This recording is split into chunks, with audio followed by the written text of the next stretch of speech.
একটা ছবি দেখাই, ঘন্টা বাজছে স্কুলে, কিন্তু এই ঘন্টা স্কুল শুরুর বা স্কুল ছুটির জন্য নয়। এই ঘন্টা স্কুলে জল ঘন্টা। গরমে স্কুলে চালু ওয়াটার বেল। এই ঘন্টা বাজলে প্রত্যেক যারা পড়ুয়ারা রয়েছে তাদের জলপান করতে হবে। শিলিগুড়ির নেতাজি বয়েজে এই উদ্যোগ জল ঘন্টা। আমার সঙ্গে আমার প্রতিনিধি রয়েছে, সরাসরি কথা বলবো। আমার সঙ্গে পার্থ রয়েছে, পার্থর সঙ্গে কথা বলবো। পার্থ, স্বাভাবিকভাবে এই স্কুলের একটা ভালো উদ্যোগ, এবং এই উদ্যোগের নিয়ে স্কুলের যারা অভিভাবকরা রয়েছেন তারা কি বলছেন, শিক্ষকরা কি বলছেন?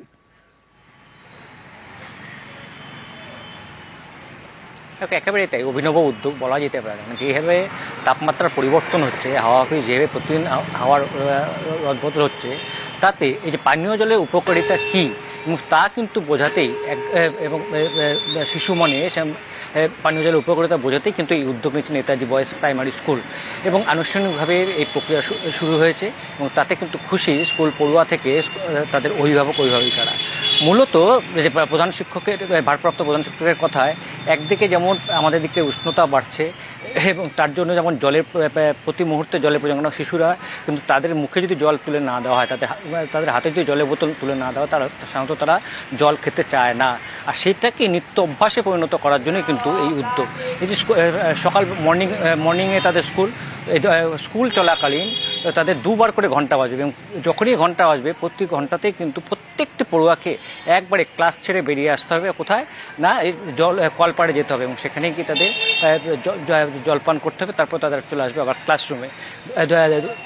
প্রতিদিন দুবার করে এই ঘন্টা বাজবে, এবং একদিকে যেমন পানীয় জলের উপকারিতা পর্যন্ত, তেমনি যাতে শিশুদের স্বাস্থ্য স্বাভাবিক থাকে।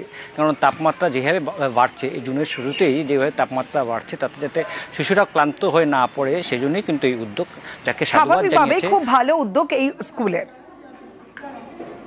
জল খেলে শরীরের সব কিছু ভালো থাকে, খুব ভালো লাগছে। আমার খুব ভালো লাগছে যে স্কুলে একটা জল খাবার নিয়ম তৈরি হয়েছে, এটা আমার খুব ভালো লাগে। ভালোই লাগে, বাচ্চারা ঘন্টি বাজার পরে জলটা খাচ্ছে, কিন্তু পুরো গরম পড়ছে। গরমের মধ্যে বাচ্চাদের বারবার জল খাওয়ানোটা ভালো বাচ্চাদের পক্ষে। আমরা প্রতিদিন নির্দিষ্ট দুটি সময়ে ঘন্টা বাজাবো, এবং সেই ঘন্টার আওয়াজ যখন ছাত্রদের কানে যাবে, ওরা তখনই ওদেরকে জলপান করতে হবে। এটা বাধ্যতামূলক। যখনই দুবার বেল বাজবে, সেই বেলের আওয়াজ শুনলে ওরা জলপান করবে। ভাবনাটা আমরা এটা দিতে যাচ্ছি সজাগ করতে, যে বেলের আওয়াজ পেলেই স্যারেরা বলেছে জলপান করতে। আর এখন যেহেতু তীব্র গরম, শরীর থেকে জল বেরিয়ে যাচ্ছে, ঘন ঘন জল খাওয়ারও প্রয়োজন। আর এটা শুধুমাত্র গরমকালের জন্য নয়, সারা বছরের জন্য আমাদের এই নব উদ্যোগ। এই উদ্দেশ্যেই আমাদের এই নতুন প্রয়াস।